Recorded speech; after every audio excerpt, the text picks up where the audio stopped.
नमस्कार, मैं हूँ राजेश श्रीवास्तव। आज मैं आपको ले चलता हूँ उस चर्चित हत्याकांड की ओर जिस पर आज पूरे उत्तर प्रदेश ही नहीं देश की निगाहें लगी हुई हैं। बात हो रही है अमरमणि त्रिपाठी और उनकी पत्नी मधुमणि त्रिपाठी की। जी हाँ, वो शख्स जो 18 महीने की सजा काट करके कल देर शाम लगभग 7:30 बजे गोरखपुर की जेल से वो पत्नी समेत रिहा हो गया है। सुप्रीम कोर्ट ने उन्हें उम्र कैद की सजा सुनाई थी, लेकिन सुप्रीम कोर्ट ने ये कहा, जो 2018 में कानून पारित किया गया था कि जो लोग अच्छे चाल चलन या व्यवहार के चलते जेल में अच्छा रुख दिखा रहे हैं, उन्हें समय पूर्व रिहा किया जा सकता है, क्योंकि कैदियों की संख्या बेहद ज़्यादा है। इसी का लाभ लेकर के सुप्रीम कोर्ट से अमरमणि और उनकी पत्नी ने रिहाई पा ली थी। लेकिन आज मैं आपको इस अमरमणि के जेल जाने से लेकर के और छूटने और सियासत में किस तरह का रूप अमरमणि त्रिपाठी का था, आज मैं आपको वो पूरी कहानी सुनाने जा रहा हूँ, जिसके चलते अमरमणि सलाखों के पीछे पहुंचे थे। मैं उस तो बताऊं उसके पहले मैं आज आपको अभी फिलहाल हाल का घटनाक्रम बता दूं। अमरमणि त्रिपाठी को और उनकी पत्नी को फिलहाल जेल से छोड़ दिया गया है शुक्रवार की शाम 7:30 बजे, और अभी वो गोरखपुर के बीआरडी मेडिकल कॉलेज में ही हैं और अभी वहीं पर अपना इलाज करा रहे हैं। अभी वो अपने घर नहीं गए हैं। जबकि दूसरी तरफ मधुमिता शुक्ला जिनकी हत्या के चलते वो जेल गए थे, उनकी बहन निधि शुक्ला ने सुप्रीम कोर्ट में एक याचिका लगाई थी कि उन्हें न रिहा किया जाए। कल उसकी सुनवाई हुई और सुप्रीम कोर्ट ने उस पर रोक लगाने से इनकार कर दिया और 8 सप्ताह का समय दिया है कि 8 सप्ताह बाद इस मामले की सुनवाई होगी। लेकिन फिलहाल निधि शुक्ला बेहद इस फैसले से बेहद आहत हैं। वो रो रही हैं, वो कह रही हैं कि पता नहीं 8 सप्ताह बाद क्या होगा, मैं जिंदा रहूं या ना रहूं, क्योंकि अमरमणि का सत्ता में ज़बरदस्त रसूख है और उसकी पहुंच है, वह कुछ भी कर सकता है। पहले सुनते हैं कि मधुमिता की बहन निधि क्या कह रही है। इसको सुनते हैं, फिर उसके बाद हम आपको आगे लेकर के चलते हैं। आप रिहाई में क्या कहना है मैम आपका? आप जो उम्मीद से आई थी। हाँ, उम्मीद से तो आए थे, लेकिन ठीक है, जो उन्होंने किया सही किया। जो सुप्रीम कोर्ट करता है वो सही करता है। लेकिन गवर्नर साहब से मेरा यही कहना है कि उनके पास भी सारे कागज़ हैं हमारे, कम से कम वो तो रिहाई पर रोक लगा दे। इतना मेरा निवेदन है माननीय मुख्यमंत्री जी से, गवर्नर साहब से, कि अमरमणि मधुमणि पर रिहाई पर रोक लगा दे, क्योंकि 8 हफ्ते का समय बहुत होता है। अमरमणि ऐसा मास्टरमाइंड है जो 8 हफ्ते में बहुत कुछ मैनेज कर सकता है। हो सकता है मेरी हत्या ही कर दे तो कोई पैरवी करने वाला ही ना बचे। तो आप क्या राजपाल से भी कुछ गुहार लगाने जाने वाले हैं क्या? पहले भी हम लगा चुके हैं। अभी जब आए थे पहले भी हमने कई चिट्ठियाँ भेजी हैं, मेल भी भेजे हैं, रिक्वेस्ट भी करी है, अभी कर रहे हैं। अभी आपके द्वारा भी उन तक बात हमारी पहुंच रही है कि रिहाई पर रोक लगा दीजिए। अधिकारियों ने झूठ बोलकर, भ्रष्टाचार में वो लिप्त है, झूठ बोल करके गलत कागज उन लोगों ने आपको भेजे हैं। जो कागज हमने भेजे ये मेरे कागज नहीं है, वो सरकारी कागज हैं जो आयोग से लड़ाई लड़के हमने आरटीआई से प्राप्त किए हैं। वो सरकारी कागज ये बताते हैं कि 2012 से 2023 तक अमरमणि जेल ही नहीं गया। जब जेल ही नहीं गया तो फिर सजा माफी की बात कहाँ से आती है? कौन सा कानून है? मेरी समझ में नहीं आ रहा कि उत्तर प्रदेश में कौन सा कानून चल रहा है। गवर्नमेंट ने बोला है कि उनका अच्छा आचरण की वजह से उनको छोड़ा जा रहा है। अरे अच्छा आचरण तब होता है जब सुप्रीम कोर्ट के आदेश की बात मानी जाए। नैनीताल हाई कोर्ट के आदेश को जस का तस रखा था सुप्रीम कोर्ट ने, और उसने ये कहा था कि अमरमणि मधुमणि को उम्र कैद मिले। तो उम्र कैद क्या घर पे काटी जाती है? अरे भाई, सरकार कभी सुप्रीम कोर्ट के आदेश का पालन ही नहीं करवा पाई। सरकार कभी अमरमणि जेल ही नहीं गया। कौन सा अच्छा चाल चलन? हरिद्वार का कैदी माननीय मुख्यमंत्री के गृह जनपद गोरखपुर में बीआरडी मेडिकल कॉलेज में 15 और 16 नंबर पे 5 स्टार होटल में रह रहा है। तो ये अच्छा चाल चलन है? ये सारे अपराधी जेल से बाहर निकल के अस्पताल में शिफ्ट हो जाए और जो उत्तराखंड के कैदी सब उत्तर प्रदेश में आ गए हैं। तो ये कौन सा अच्छा चाल चलन है? आप कुछ सोच लीजिए, रिहाई पर रोक लगा दीजिए।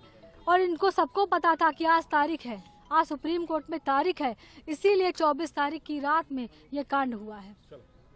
जब इस हत्याकांड की गूंज पूरे उत्तर प्रदेश में सुनाई पड़ी थी और पेपर मिल कॉलोनी का निशादगंज की पेपर मिल कॉलोनी का उस समय वो जगह थी जहां पर वीर रस की कवि मधुमिता की गोली मार करके दो युवकों ने उसके घर पे ही हत्या कर दी गई थी। इस हत्याकांड की गूंज ऐसी उठी कि पेपर मिल कॉलोनी से लखनऊ से उठते हुए पूरे देश में चर्चा का सबब बन गई थी। उस समय जब मधुमिता की हत्या हुई उस समय पुलिस को सूचना दी गई और पुलिस जब वहां पहुंची तो वहां पर मधुमिता खून से लथपथ पड़ी थी और उनकी मौत हो चुकी थी। उनके नौकर देशराज वहां पर मौजूद था और नौकर देशराज ने जो बताया पुलिस को कि दो युवक थे जिसमें से वो एक को पहचानता था जिसकी पहचान उसने की थी सत्य प्रकाश के नाम से, क्योंकि ये सत्य प्रकाश और उसका साथी एक दिन पहले ही मधुमिता के घर पे उनसे मिलने के लिए आया था और बताया था कि वो उनका प्रशंसक है। तो जब वो दूसरे दिन भी आया तो मधुमिता ने कहा, देशराज से कहा कि दरवाज़ा खोल दो और उसको अंदर बैठने के लिए कहा और खुद नौकर देशराज मधुमिता का चाय बनाने के लिए अंदर चला गया। जब वो चाय बना रहा था तभी वहां पर गोलियों की आवाज़ आई, तेज आवाज़ आई। वो बाहर आया तो देखा मधुमिता लथपथ जमीन पर पड़ी थी और वो दोनों युवक फरार हो चुके थे। ये बात देशराज ने पुलिस को, जब वहां पुलिस मौके पर पहुंची तब उसने बताया। इस घटना का मैं एक एक चीज़ों का मैं व्यक्तिगत जानता हूं क्योंकि मैं उस समय मीडिया में था और सारी चीज़ों को मैं बहुत बारीकी से देख सुन और समझ रहा था और कई बार इस पूरे हत्याकांड में मुझे समय समय पर जाने का भी मौका मिला। मधुमिता हत्याकांड जैसे ही चर्चा में आया कि मधुमणि की हत्या हो गई है, मधुमिता जो कवि थी उनकी हत्या हो गई, हरदोई की रहने वाली थी, तो उनकी हत्या के बाद ही ये चर्चा जुड़ने लगी कि यह हत्या अमरमणि त्रिपाठी या उनके लोगों ने कराई है, क्योंकि उनके घर से तमाम सारी चीज़ें बरामद हुई थी जिसमें एक होटल की चाबी भी बरामद हुई थी। दिल्ली के एक मशहूर होटल की कमरे की चाबी बरामद हुई थी। होटल की चप्पलें बरामद हुई थी, जो होटलों में चप्पल पहनी जाती वो उनके घर पर थी और मिसेस एएम त्रिपाठी के नाम से टिकट भी अमरमणि मधुमिता के घर पर मिले थे, जिसके चलते ये उम्मीद जताने लगी थी कि मधुमिता की हत्या में कहीं न कहीं अमरमणि शामिल है, क्योंकि सब जानते थे उनकी नज़दीकियाँ अमरमणि त्रिपाठी से किस कदर हैं। लेकिन चूंकि अमरमणि उस समय बसपा सरकार में स्टाम्प और पंजीयन मंत्री हुआ करते थे, इसलिए उनका रसूख बहुत अच्छा, पूर्वांचल की राजनीति में वो अच्छा खासा दखल रखते थे। उस समय के कद्दावर नेता और बाहुबली नेता हरिशंकर तिवारी को वो अपना गुरु मानते थे और उन्हीं के साथ साथ रहते रहते अमरमणि ने कब पायदान अपराध के चढ़ लिए ये खुद उनको भी नहीं पता चल पाया था। मधुमिता शुक्ला हत्याकांड की जैसे ही पोस्टमार्टम के लिए पुलिस ने भेजा तो पुलिस को लगा कि जो महिला सिपाही थी उसने बताया कि उसको शक है कि मधुमिता प्रेग्नेंट है, जिसने उसको 100 को पोस्टमार्टम के लिए भेजा था। लेकिन फिलहाल 100 को पोस्टमार्टम के लिए भेजा गया और पोस्टमार्टम करने के बाद पुलिस ने बॉडी को पैक करके उनके परिवार के सौंप करके पुलिस ने शव को अंतिम संस्कार के लिए उनके घर की ओर रवाना कर दिया था। लेकिन दिलचस्प वाकया उसी समय होता है कि एक पुलिस अधिकारी की नज़र उस पोस्टमार्टम रिपोर्ट पर पड़ती है और जैसे ही उस पोस्टमार्टम रिपोर्ट पर नज़र पड़ती है वो देखते हैं अरे मधुमिता तो प्रेग्नेंट है और वो तो और लेकिन उनके गर्भ की जांच नहीं हो पाती है। लिहाजा उन्होंने तुरंत पुलिस को आदेश दिया कि बॉडी जहां भी पहुंची है उसे तुरंत सुरक्षा व्यवस्था के साथ वापस लाया जाए और पोस्टमार्टम के पहले दोबारा पोस्टमार्टम कराया गया और उस भ्रूण की जांच कराई गई। बाद में उसकी फॉरेंसिक जांच हुई और उसकी जो जांच हुई उसमें अमरमणि त्रिपाठी का वह जो गर्भ था उसमें उसकी पुष्टि हुई कि ये बच्चा अमरमणि त्रिपाठी का है। लेकिन पुलिस ने इस मामले को, चूंकि अमरमणि से मामला जुड़ा था, लेकिन इसमें लीपापोती शुरू कर दी और 9 मई को जो हत्या हुई थी उसकी जांच, उसकी रिपोर्ट में सिर्फ सत्य प्रकाश और एक अज्ञात युवक के खिलाफ मुकदमा दर्ज किया गया। पुलिस इस मामले की लिपापोती कर रही थी क्योंकि अमर मणि के रसूख से सब भली भांति परिचित थे। लेकिन ये जांच जैसे जैसे आगे बढ़ती जा रही थी, मीडिया ट्रायल इसमें शुरू हो गया था। उस समय के कई सारे मीडिया हाउसेस अमर मणि त्रिपाठी से कुछ ज़्यादा लगाव रखते थे, तो कुछ उनके अपराध संवाददाता ऐसे थे जो लगातार उसकी कवरेज को अपने ट्रायल बना रहे थे। और उसी के चलते मायावती ने 17 मई को इस जांच को पुलिस को बजाय सीबीसीआईडी को, जिसको आजकल कहते हैं सीआईडी, उसको सीबीसीआईडी को जांच सौंप दी। जब ये जांच सीबीसीआईडी को सौंपी गई तो लोगों को लगा कि मायावती ने अपने मंत्री को बचाने के लिए ये जांच एक ठंडे बस्ते में डाल दी है। लेकिन मायावती ने जब इस जांच को सीबीसीआईडी को दिया तो उन्होंने एक शर्त लगा दी। उस शर्त में उन्होंने कहा कि ये जांच रिपोर्ट 1 महीने के अंदर पूरी की जाए। तब लोगों को उम्मीद जगी कि मायावती जिस तरह की शासक हैं, अगर उन्होंने ये कहा है कि 1 महीने में रिपोर्ट चाहिए, तो लोगों को लगा कि नहीं, ये ठंडे बस्ते में डालने की प्रक्रिया नहीं है, उम्मीद है कि इसकी जांच हो सकेगी। लेकिन लगातार मीडिया हाउसेस से दबाव बनता गया और ये जांच रिपोर्ट 17 मई को जब सौंपी गई थी तो 17 जून तक इसकी रिपोर्ट नहीं सरकार को सीबीसीआईडी सबमिट कर पाई, जिसके चलते पूरे सीबीसीआईडी महकमे में जो लोग भी इस प्रकरण से जुड़े थे उसमें उन सबको सस्पेंड कर दिया, निलंबित कर दिया गया और इस जांच को सीबीआई को सौंप दिया गया। जब इस जांच को सीबीआई को सौंपा गया तब लोगों में एक उम्मीद जगी कि नहीं, अब इस जांच का ठीक से खुलासा हो सकेगा। लेकिन इस दौरान अमर मणि लगातार अपने रसूख का उपयोग करते रहे। उन्होंने एक पंडित को भी सामने पेश किया और कहा कि उसने एक आईटीआई कर रहे युवक से शादी की थी और ये बच्चा शायद उसी का है। और तो और उन्होंने दुबई में एक युवक से मधुमती ने कभी बात की थी, उसका भी उन्होंने जोड़ा और कहा कि वो उससे बातचीत करता था, हो सकता उनका रिश्ता उससे हो। अमर मणि त्रिपाठी लगातार इस बात के संदेश देते रहे, इस बात की ओर इशारा करते रहे कि उनका मधुमिता से कोई लेना देना नहीं है। वो उसको सिर्फ एक कवि होने के नाते जानते हैं, क्योंकि वो गोरखपुर में और कई जगह पर कार्यक्रम कर चुकी थी। तो वो कहते थे जैसे मैं अन्य कवियों को जानता हूँ वैसे मैं मधुमिता से जानता हूँ, लेकिन मैं व्यक्तिगत रूप से उससे कभी मिला नहीं, उसको कभी देखा नहीं, ना उसके पास कभी मिलने का मौका मिला। मधुमिता के पास सबसे बड़ा चैलेंज था कि जो नौकर, जो देशराज था, जो फरार हो चुका था इस घटना के बाद, उसको ढूंढना सबसे बड़ी चुनौती थी सीबीआई के सामने। और सीबीआई के सामने चूंकि सबसे बड़ा सबूत देशराज ही था जो मधुमिता का नौकर था। एक दिन राणा प्रताप मार्ग पे लखनऊ के सिकंदराबाद चौराहे के पास रात में करीब 12:30 बजे मधुमिता का नौकर देशराज सीबीआई को मिल जाता है और सीबीआई उसे कैंट में एक सेफ स्थान पर रख करके पूछताछ शुरू करती है। जब देशराज ने जो बयान दिए, उन देशराज के बयानों के चलते अमर मणि जेल में भेजा जा सका। देशराज ने बताया कि किस तरह से अमर मणि उसके घर भी आते थे, लगातार दोनों मिलते थे, एक दूसरे के साथ होटल जाते थे। फिर मधुमिता की 35 पेज की एक डायरी भी मिलती है। इस डायरी में तमाम सारी चीज़ों पे खुलासे होते चले जाते हैं और जब ये डायरी हाथ रखती है जो देशराज ने मुहैया कराई थी, उस डायरी में तमाम ऐसे साक्ष्य मिलते हैं जो साफ कर देते हैं कि नहीं, इस मामले का मास्टरमाइंड अगर कोई था तो अमर मणि त्रिपाठी था। लेकिन आपको बता दें, एक दिलचस्प वाकया इस केस में सबसे बड़ा ये है कि इस घटना को अंजाम अमर मणि त्रिपाठी ने नहीं दिया था। इस घटना को अंजाम दिया था अमर मणि त्रिपाठी की पत्नी मधुमणि ने।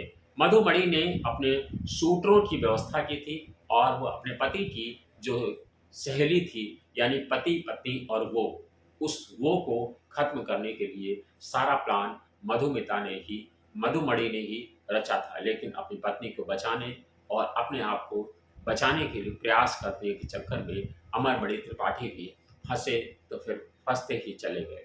लेकिन कहते हैं ऊपर वाले की अदालत में कभी देर नहीं होती। जिस घटना को अंजाम उनकी पत्नी ने दिया था तो उनकी पत्नी भी बराबर सलाखों के पीछे रही और जब छूटे तो दोनों एक साथ ही छूटे। देशराज की ने जो डायरी उपलब्ध कराई थी मधुमिता की, उसमें 35 पेज की डायरी में तमाम सारी चीज़ें लिखी थी। उसने उसने लिखा था, एम को अपने पति पर भरोसा नहीं है। एम मतलब मधुमणि को। उसने लिखा था कि मधुमणि को अपने पति पर भरोसा नहीं है। वो कहती हैं कि मेरे पति की कई सारी महिला मित्र हैं, वो तमाम सारे संबंध बनाता है और फिर दूसरी महिला के पास चला जाता है। इस तरह की डायरी में ज़िक्र मधुमिता की डायरी में मिलता है, लेकिन मधुमिता ने कहा कि उनकी पत्नी ये नहीं समझती है कि उनके पति का कई महिला मित्रों के साथ संबंध होगा, लेकिन मैं कैसे छोड़ दूँ, क्योंकि मैं तो उसको चाहती हूँ। एक जगह पर मधुमिता ने अपनी डायरी में यह भी लिखा था, जिसमें उन्होंने कहा था कि तुमने तुमने मुझसे प्यार नहीं किया, लेकिन मैंने तुमसे प्यार किया है और मैं दूसरी बार प्रेग्नेंट हूँ। एक बार बच्चा तुमने गिरवा दिया था, मैं दूसरी बार इस बच्चे को नहीं गिराऊँगी, क्योंकि ये मेरी मोहब्बत की निशानी है। और कहते हैं कि इसी बच्चे को गिराने को लेकर के मधुमिता और अमरमणि के बीच में विवाद होता था।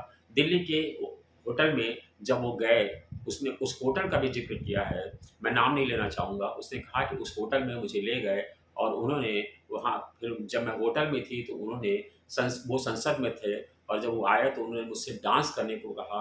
मैंने डांस भी किया, लेकिन उसके बाद कोई झगड़ा भी हुआ, क्योंकि वो चाहते थे कि मैं इस बच्चे को आगे जन्म ना दूँ। लेकिन मधुमिता अपनी ज़िद पर अड़ी रही और उस बच्चे के चलते ही बाद में, बच्चे की कहें या फिर अमरमणि और मधुमणि की मोहब्बत की दास्तान का परिणाम कहें, कि उसकी जान भी चली गई और 2 शूटरों ने उसकी जान ले ली। ये दोनों शूटर मधुमणि की ने अपनी ओर से अरेंज कराए थे, जिसके चलते उन्होंने घटना को अंजाम दिया था।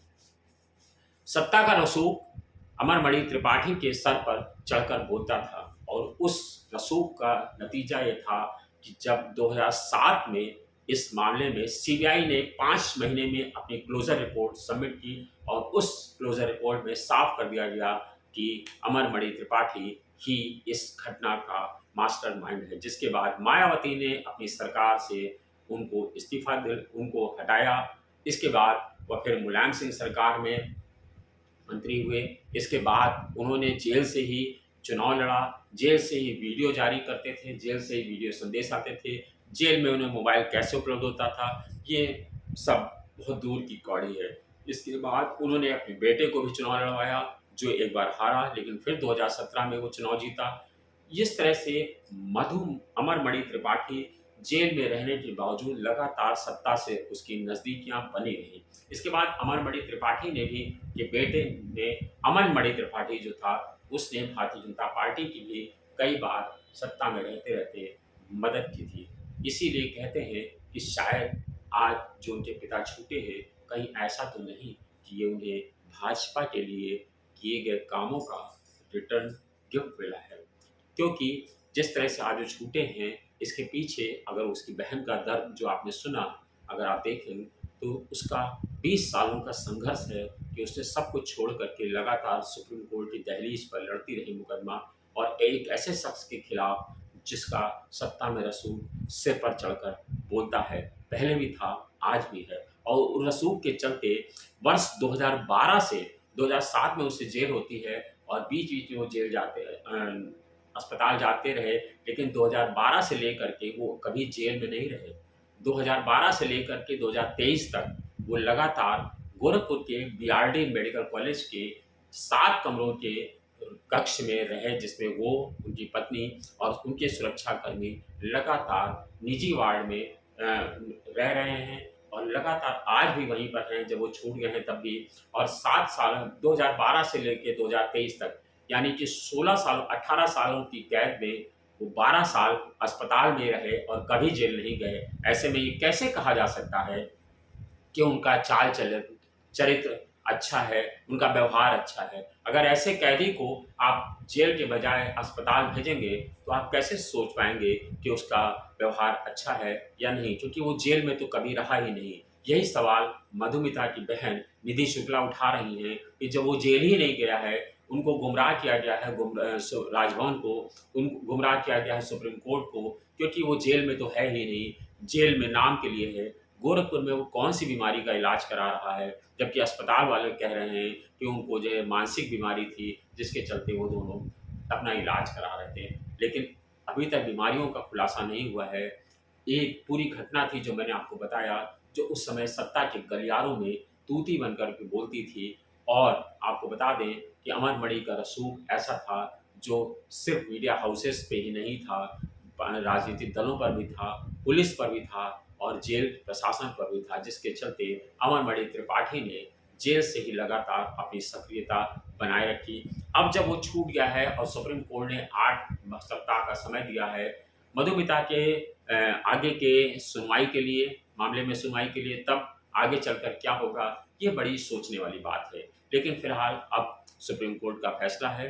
राजभवन ने उत्तर प्रदेश के राज्यपाल आनंदीबेन पटेल ने समय पूर्व रिहाई का आदेश दिया, जिसके बाद कल वो 7:30 बजे शाम को जेल से रिहा हो गए हैं। अब देखने वाली बात ये होगी कि मधुमिता शुक्ला को न्याय मिल पाएगा या नहीं मिल पाएगा। फिलहाल सजा हो चुकी है, सजा पूरी भी हो चुकी है, लेकिन ये दुर्दांत अपराधी अब खुलेआम सड़कों पर है। अब देखना है कि इस घटना का आगे क्या अंजाम देखने को मिलेगा। मैं आपको वो भी दिखा रहा हूँ कि किस तरह से अमरमणि त्रिपाठी जेल से छूटे और किस तरह से आज भी उनका रोग कायम है। धन्यवाद, शुक्रिया।